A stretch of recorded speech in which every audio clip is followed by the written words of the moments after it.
warahmatullahi wabarakatuh.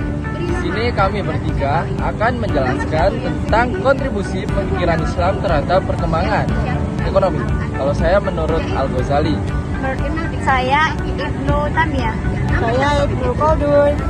Nah, sebelumnya perkenalkan, nama saya Rangga Aurel Prayoga. Nama saya Hayatul Nufus. Saya Inka Dulciana. Jadi di sini kami akan menjelaskan poin-poin tentang kontribusi pemikiran Islam dalam perkembangan terhadap Ibnu Khaldun, Ibnu Tamiyah, dan Al-Ghazali. Yang pertama yaitu profil singkat dari Ibnu Khaldun, Al-Ghazali, dan Ibnu Tamiyah. Kemudian pemikiran Islam terhadap ekonomi Ibnu Khaldun, Al-Ghazali, dan Ibnu Tamiyah. Nah, pertama-tama saya akan menjelaskan tentang profil Al-Ghazali ya. Al-Ghazali punya nama lengkap Abu Hamid Muhammad bin Muhammad Al-Ghazali. Beliau lahir di Iran, Persia pada tahun 1058 Masehi dan wafat pada 1111 Masehi. Al-Ghazali dikenal sebagai ulama besar, filsuf dan sufi yang sangat berpengaruh dalam dunia Islam. Sejak muda, beliau belajar ilmu agama, logika, dan filsafat, lalu menjadi guru besar di Universitas Nizamiyah Baghdad, salah satu kampus paling terkenal di masanya. Setelah beberapa tahun mengajar, Al-Ghazali sempat meninggalkan jabatan dan mencari ketenangan ilmu batin, lalu menulis banyak karya tentang akhlak, tasawuf, dan ekonomi Islam. Karya terbesarnya adalah Ihya Ulum Al-Din yang membahas persatuan antara ilmu agama dan kehidupan sehari-hari. Pemikiran Al-Ghazali berpengaruh besar dalam membangun dasar etika dan moral dalam ekonomi Islam, sehingga sekarang kontribusi Imam Al-Ghazali dalam ekonomi Islam dapat dibuka sebagai: 1. Meletakkan fondasi moral dan spiritual dalam aktivitas ekonomi. 2. Menjelaskan tujuan ekonomi Islam melalui masalah. 3. Menegaskan peran negara, individu, dan masyarakat dalam menjaga keadilan ekonomi. Dan terakhir, menjadikan etika dan keadilan sebagai pilar utama ekonomi Islam. Selanjutnya saya akan menjelaskan poin tentang profil Ibnu Tamiyah. Beliau bernama lengkap dengan Ahmad bin Abid Al-Halim bin Abid Al-Salamah bin Abid Allah bin Al-Qadir bin Al-Muhammad.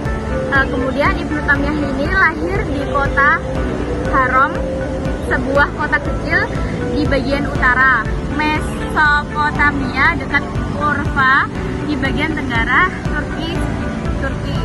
Pada Senin 10 Rabiul Awal tahun 661 Hijriah atau tanggal 22 Januari 1263 Masehi. Sebagian ulama menyebutkan bahwa beliau lahir pada tanggal 12 Rabiul Awal 661 Hijriah. Bermaksud untuk menetapkan tanggal kelahiran Ibnu Tamiyah itu bertepatan dengan kelahiran Nabi Muhammad SAW yang akan meneruskan perjuangannya. Nah, di sini ada pemikiran ekonomi Ibnu Tamiyah itu banyak fokus kepada ekonomi makro, khususnya terkait dengan pemerintahan dan mekanisme pasar. Asas keadilan dan kemaslahatan menjadi hal penting dalam pemikirannya. Demikian pula fungsi dari negara sebagai lembaga yang mengayomi warga negaranya harus berjalan secara optimal. Tujuan utamanya yaitu agar masyarakat mampu untuk melaksanakan aktivitas ekonomi dengan baik dan terpenuhi seluruh kebutuhannya, serta tidak ada kezaliman yang terjadi di tengah masyarakat. Berikut ini adalah beberapa pemikiran ekonomi dari Ibnu Tamiyah yang diambil dari kitab Majmu'ah Fatawa Al-Kitab. Yang pertama yaitu peranan pemerintah dalam ekonomi. Yang kedua, mensejahterakan masyarakat. Yang ketiga, kebijakan moneter. Yang keempat, perencanaan ekonomi, itu uang dan kebijakan moneter. Yang selanjutnya, mekanisme pasar. Dan yang terakhir, kompensasi dan regulasi. Oke, yang ketiga dari Ibnu Khaldun. Beliau mempunyai nama lengkap Ibnu Ar-Rahman bin Muhammad Ibnu Khaldun Al-Hadrami. Beliau lahir di Tunis, Afrika Utara tahun 1332 Masehi dan wafat di Kairo tahun 1406 Masehi. Ibnu Khaldun dikenal sebagai sejarawan, sosiolog, dan ekonom musik pertama yang pemikiran sangat maju pada zamannya.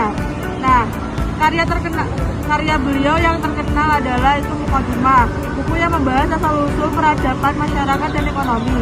Dalam pemandangannya, kemajuan ekonomi dan politik sangat berkaitan dan masyarakat bisa maju kalau ada keadilan, kerja keras, dan solidaritas sosial asadiah.